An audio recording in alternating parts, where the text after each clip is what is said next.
नमस्कार दोस्तों, मैं धर्मेंद्र वर्मा मेरा घर मेरा स्कूल में आपका बहुत बहुत स्वागत करता हूं।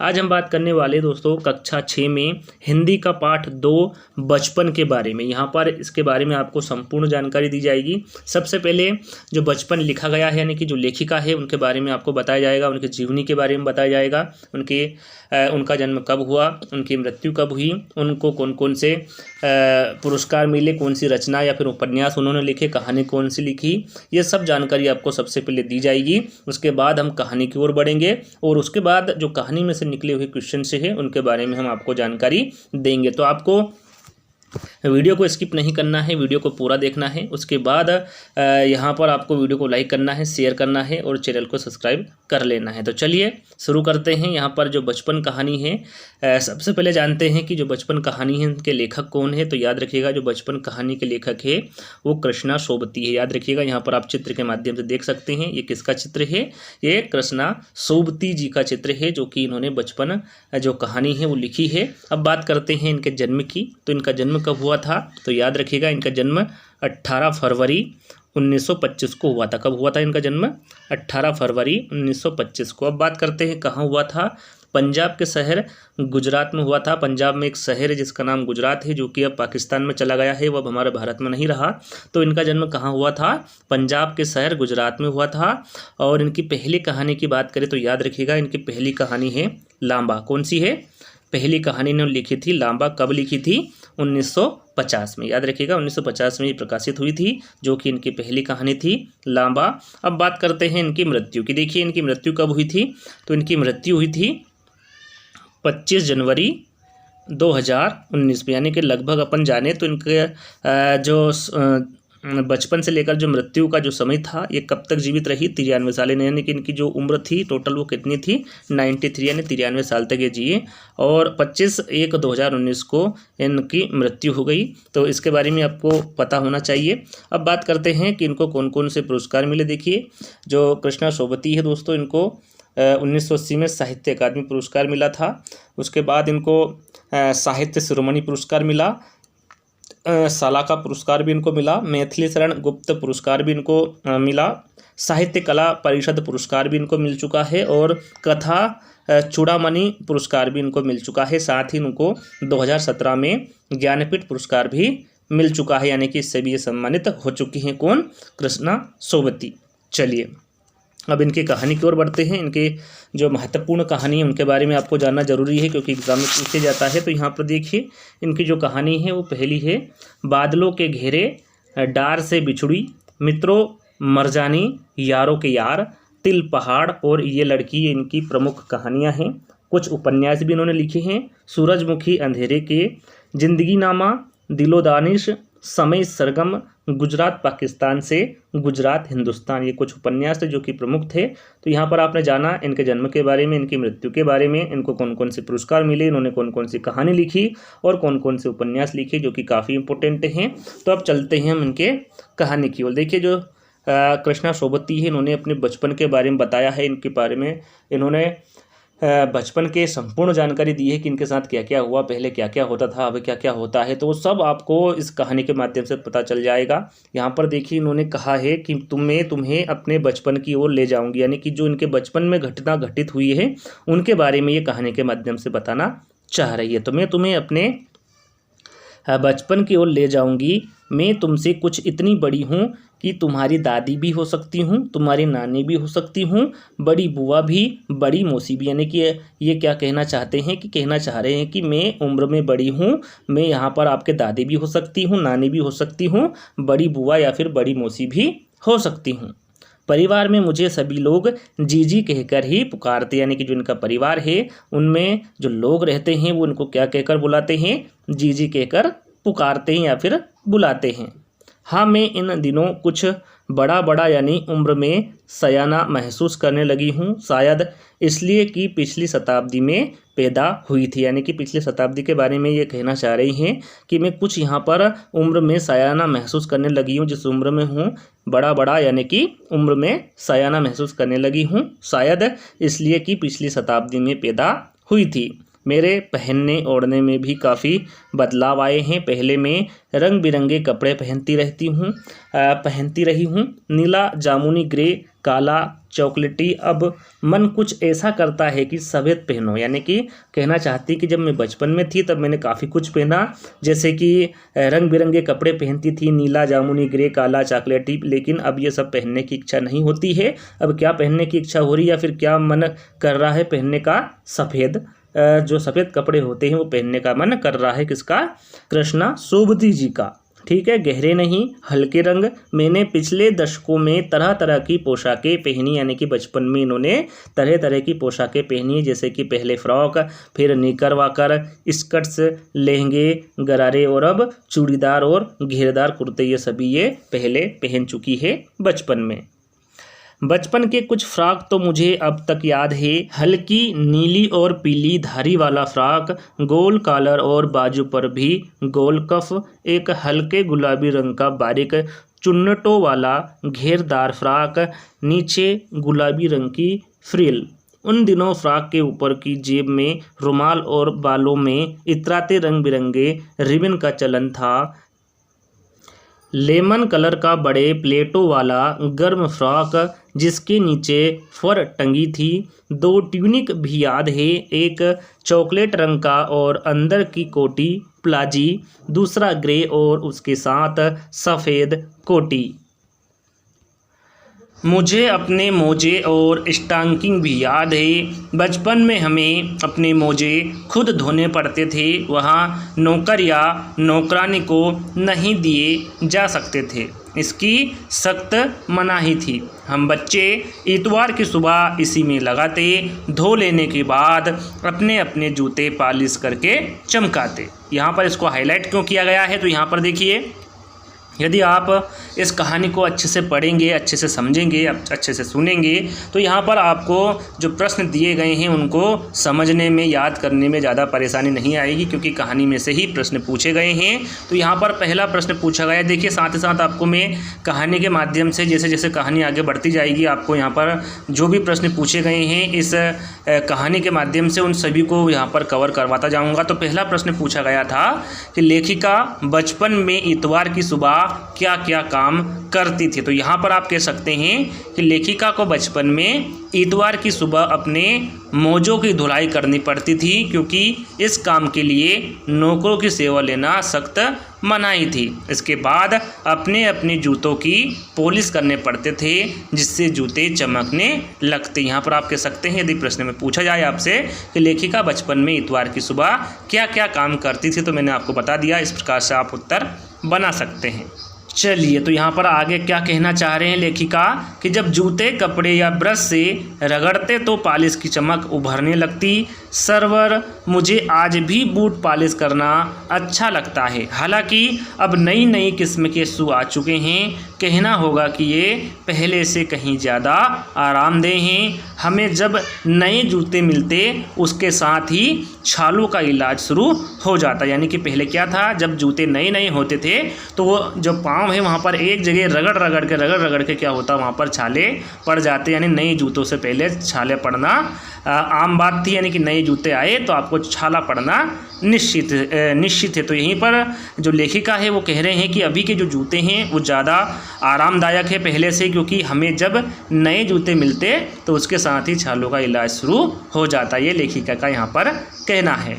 जब कभी लंबी सैर पर निकलते अपने पास रुई जरूर रखते। जूता लगा तो रुई मोजे के अंदर, यानी कि जूता जहाँ बार बार रगड़ रही जूते की, वहाँ पर रुई रख लेते थे। हाँ, हमारे तुम्हारे बचपन में तो बहुत फ़र्क हो चुका, यानी कि जब इनका बचपन था और अब का बचपन है उसमें काफ़ी फ़र्क हो चुका है। हम शनिचर को हमें ऑलिव ऑयल या कैस्टर ऑयल पीना पड़ता, यानी कि यहाँ पर ऑलिव ऑयल किसे कहते हैं तो आपको पता होना चाहिए कि ऑलिव ऑयल जैतून का जो तेल होता है उसे ऑलिव ऑयल कहते हैं, और कैस्टर ऑयल का मतलब अरंडी का तेल होता है। तो याद रखिएगा, हर शनिचर को हम ऑलिव ऑयल या क्रिस्टल ऑयल पीना पड़ता। यहाँ एक मुश्किल काम था, यानी कि जो तेल है उसको पीने से जो मुंह का टेस्ट है वो ख़राब होता है, यानी कि जो तेल रहता है वो कड़वा होता है। तो यहीं पर यहाँ बात कही गई है कि यहाँ एक मुश्किल काम था। शनिचर को सुबह से ही नाक में इनकी गंध आने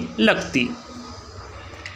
छोटे शीशे के गिलास जिन पर ठीक खुराक के लिए निशान पड़े रहते, उन्हें देखते ही मितली होने लगती। मुझे आज भी लगता है कि अगर हम ना भी पीते वहाँ शनिवारी दवा तो कुछ ज़्यादा बिगड़ने वाला नहीं था, सेहत ठीक ही रहती। यहाँ पर आगे जो दूसरा प्रश्न पूछा गया है उसी में मैंने यहाँ पर हाईलाइट किया हुआ है। पहले हम यहाँ पर कहानी को पढ़ेंगे, उसके बाद हम प्रश्न की ओर बढ़ेंगे। तो यहाँ पर देखिए, तुम्हें बताऊंगी कि हमारे समय और तुम्हारे समय में कितनी दूरी हो चुकी हैं, यहाँ तक कि बचपन की दिलचस्पियाँ भी बदल गई हैं। याद रहें उन दिनों कुछ घरों में ग्रामोफोन थे, रेडियो और टेलीविज़न नहीं थे। हमारे बचपन की कुल्फ़ी आइसक्रीम हो गई है, यानी कि हमारे बचपन में पहले क्या मिलती थी, कुल्फ़ी मिलती थी, अब वो कुल्फ़ी से क्या हो गई है, आइसक्रीम हो गई है। कचौड़ी समोसा पेटिस में बदल गए हैं, यानी कि पहले जो कचौड़ी समोसा थे वो आज पेटिस में बदल गए हैं। सतूत और फालसे और खसखस के शरबत को पेप्सी में बदल गई। तो यहाँ पर जो दूसरा प्रश्न पूछा गया है वो दूसरा प्रश्न पूछा था यहाँ पर कि तुम्हें बताऊंगी कि हमारे समय और तुम्हारे समय में कितनी दूरी हो चुकी हैं। इस बात के लिए लेखिका क्या क्या उदाहरण देती है। तो यहाँ पर आप लिख सकते हैं एक आंसर के तौर पर कि लेखिका ने इस बात को कई उदाहरणों से समझाया है, जैसे कि उनके बचपन की कुल्फ़ी आज आइसक्रीम हो गई है, कचौड़ी समोसा आज पेटिस में बदल गई है, सहतूत और फालसे और खसखस के शरबत कोक आज पेप्सी में बदल गए हैं। तो ये जो लेखिका हैं वो बताना चाहती हैं उदाहरणों के माध्यम से। तो ये आप यहाँ पर लिख सकते हैं कहानी के माध्यम से। चलिए आगे क्या कहती हैं लेखिका। उन दिनों कोक नहीं लेमेंड विम्टो मिलती थी। शिमला और नई दिल्ली में बड़े हुए बच्चों को बेगर्स और डेवी को रेस्तरां की चॉकलेट और पेस्ट्री मज़ा देने वाली होती। हम भाई बहनों की ड्यूटी लगती शिमला मॉल से ब्राउन ब्रेड लाने की। हमारा घर मॉल से ज़्यादा दूर नहीं था, यानी कि जो मॉल होता है जिसमें सभी चीज़ें मिलती है एक जगह, उसे मॉल कहते हैं, कि हमारा घर मॉल से ज़्यादा दूर नहीं था। एक छोटी सी चढ़ाई और गिरजा मैदान पहुंच जाते, वहां से एक उतरते और मॉल पर कन्फेक्शनरी काउंटर पर तरह तरह की पेस्ट्री और चॉकलेट की खुशबू मन भावनी। हमें हफ्ते में एक बार चॉकलेट खरीदने की छूट थी। सबसे ज़्यादा मेरे पास ही चॉकलेट टॉफ़ी का स्टॉक रहता। मैं चॉकलेट लेकर खड़े कभी ना खाती, घर लौटकर साइड बोर्ड पर रख देती और रात के खाने के बाद बिस्तर में लेटकर मज़े लेकर खाती। शिमला के काफल भी बहुत याद आते हैं, खट्टे मीठे, कुछ एकदम लाल, कुछ गुलाबी, रस भरी कसमल सोचकर ही मुंह में पानी भर आए। चेस्टनट एक और गजब की चीज़, आग पर भुने जाते और फिर छिलके उतारकर मुंह में।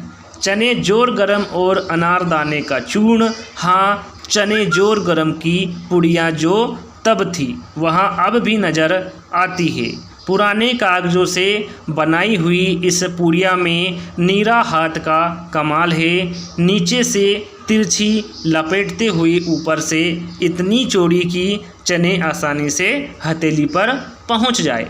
एक वक्त था जब फिल्म का गाना चना जोर गरम बाबू में लाया मज़ेदार चना जोर गरम, उन दिनों स्कूल के हर बच्चे को आता था क्या यह गाना। तो यहाँ पर हाईलाइट क्यों किया गया है, तो कि यहाँ पर चौथा प्रश्न पूछा गया है कि लेखिका अपने बचपन में कौन कौन से चीज़ें मज़ा ले लेकर खाती थी, उनमें से प्रमुख फलों के नाम लिखो। यहाँ पर प्रमुख फलों के नाम आपको बताना है, तो आप यहाँ पर लिख सकते हैं कि लेखिका अपने बचपन में पेस्ट्री और चॉकलेट बहुत मज़े से खाती थी। साथ ही काफल, चेस्टनट, चना और गरम और अनारदाने का चूर्ण लेखिका को बहुत पसंद था। उसमें से कुछ महत्वपूर्ण फल है काफल, चेस्टनट और रसभरी आदि। ये इसके जो लेखिका है उनके ये क्या है, प्रमुख या फिर महत्वपूर्ण फल है। तो आप इस तरीके से जो चौथा प्रश्न है उसका आंसर दे सकते हैं और अपनी कॉपी में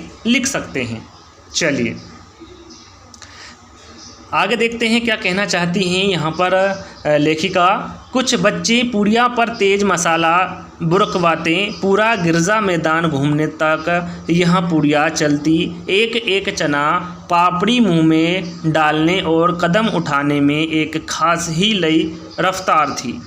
छुटपन में हमने शिमला रिज पर बहुत मज़े किए हैं, घोड़ों की सवारी की है। शिमला के हर बच्चे को कभी न कभी यह मौका मिल ही जाता था। हम जाने क्यों घोड़ों को कुछ कमतर करके समझते, उन पर हंसते थे। ननिहाल के घोड़े खूब रष्टपुष्ट और खूबसूरत, उनकी बात फिर कभी। शाम को रंग बिरंगे गुब्बारे, सामने जाखू का पहाड़, ऊंचा चर्च, चर्च की घंटियां बजती तो दूर दूर तक उसकी गूंज फैल जाती। लगता इसके संगीत से प्रभु यीशु स्वयं कुछ कह रहे हैं। सामने आकाश पर सूर्यास्त हो रहा है, गुलाबी सुनहरी धारियाँ नीले आसमान पर फैल रही है। दूर फैले पहाड़ों के मुखड़े गहराने लगे और देखते देखते बत्तियां टिमटिमाने लगी। रिज पर की रौनक और माल की दुकानों की चमक के भी क्या कहने। स्कैंडल पॉइंट की भीड़ से उभरता कोलाहल। सर्वर स्कैंडल पॉइंट के ठीक सामने उन दिनों एक दुकान हुआ करती थी जिसके शोरूम में शिमला कालका ट्रेन का मॉडल बना हुआ था। इसकी पटरियां, उस पर खड़ी छोटे छोटे डिब्बों वाली ट्रेन, एक और लाल टीन की छत वाला स्टेशन और सामने सिंगल देता खंबा, थोड़ी थोड़ी दूर पर बनी सुरंगें। पिछली सदी में तेज़ रफ्तार वाली गाड़ी वही थी। कभी कभी हवाई जहाज़ भी देखने को मिलते।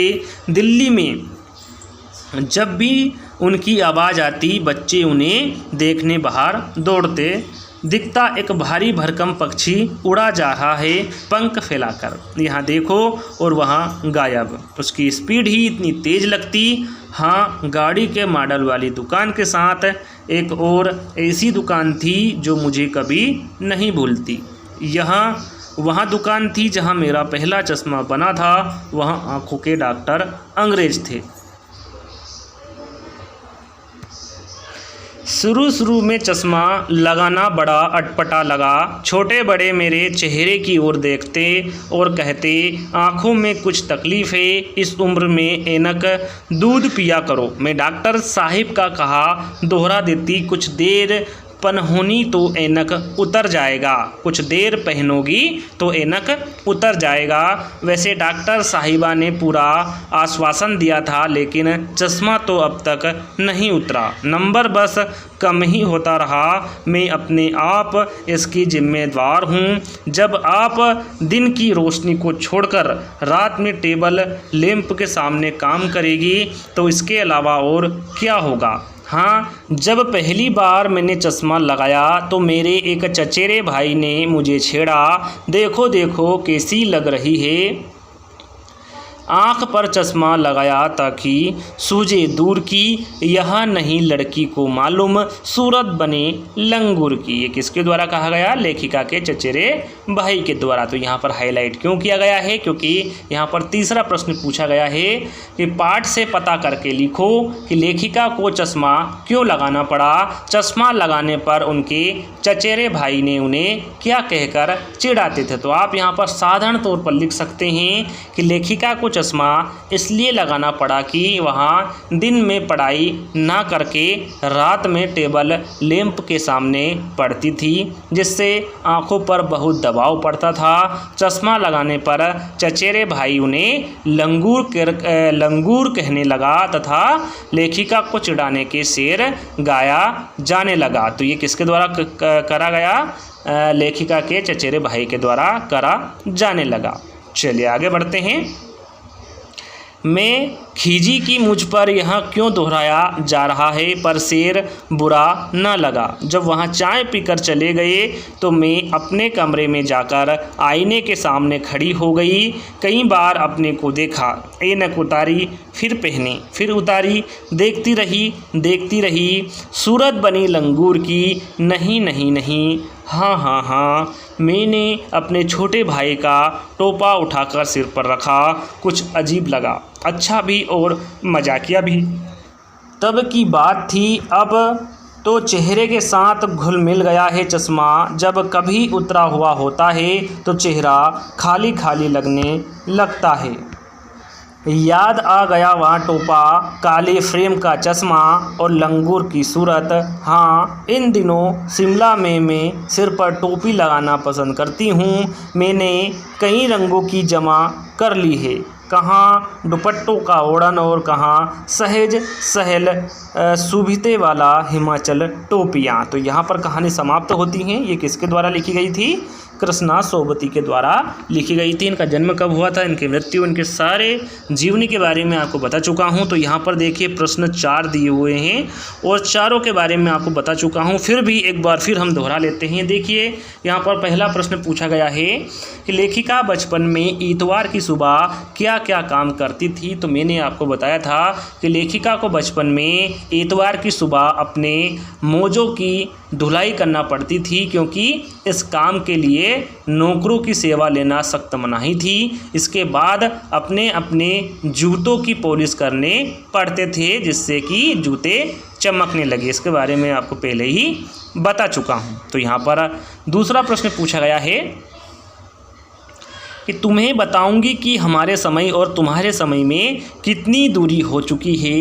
इस बात के लिए लेखिका क्या क्या उदाहरण देती है। तो यहाँ पर कहानी आपने ध्यानपूर्वक सुनी होगी, समझी होगी, तो आपके दिमाग में आंसर आ गया होगा कि लेखिका ने इस बात को कई उदाहरणों से समझाया है। जैसे कि उनके बचपन की कुल्फ़ी आज आइसक्रीम हो गई है, कचौड़ी समोसा आज पेटिस में बदल गई है, सहतूत और फालसे और खसखस के शरबत कोक पेप्सी में बदल गए हैं। ये लेखिका कई उदाहरणों के द्वारा आपको समझाना चाहती या फिर उन्होंने समझाया है। तो यहाँ पर हमारा तीसरा प्रश्न है, पाठ से पता करके लिखो कि लेखिका को चश्मा क्यों लगाना पड़ा। चश्मा लगाने पर उनके चचेरे भाई उन्हें क्या कहकर चिढ़ाते थे। तो इनके बारे में आपको बता चुका हूँ। तो फिर एक बार बता देता हूँ कि लेखिका को चश्मा इसलिए लगाना पड़ा कि वह दिन में पढ़ाई ना करके रात में टेबल लैंप के सामने पढ़ती थी, जिससे आंखों पर बहुत दबाव पड़ता था। चश्मा लगाने पर चचेरे भाई उन्हें लंगूर कहने लगा और लेखिका को चिढ़ाने के शेर गाया जाने लगा। तो ये तीसरे प्रश्न का आंसर था। चौथा प्रश्न है, लेखिका अपने बचपन में कौन कौन सी चीज़ें मज़ा ले लेकर खाती थी, उनमें से प्रमुख फलों के नाम लिखो। तो इसके बारे में भी मैं आपको बता चुका हूँ कि लेखिका अपने बचपन में पेस्ट्री और चॉकलेट बहुत मज़े से खाती थी। साथ ही काफल, चेस्टनट, चना और गरम और अनारदाने का चूर्ण लेखिका को बहुत पसंद था। उनमें से कुछ महत्वपूर्ण फल काफल, चेस्टनट और रसभरी आदि हैं। ये कुछ महत्वपूर्ण फल हैं लेखिका के, जो कि उनको बहुत पसंद थे। तो ये 4 प्रश्न आपको मैंने आसान भाषा में यानी कि कहानी के माध्यम से समझा दिए हैं। तो आज का वीडियो आपको कैसा लगा, आपको कमेंट्स के माध्यम से बताना है।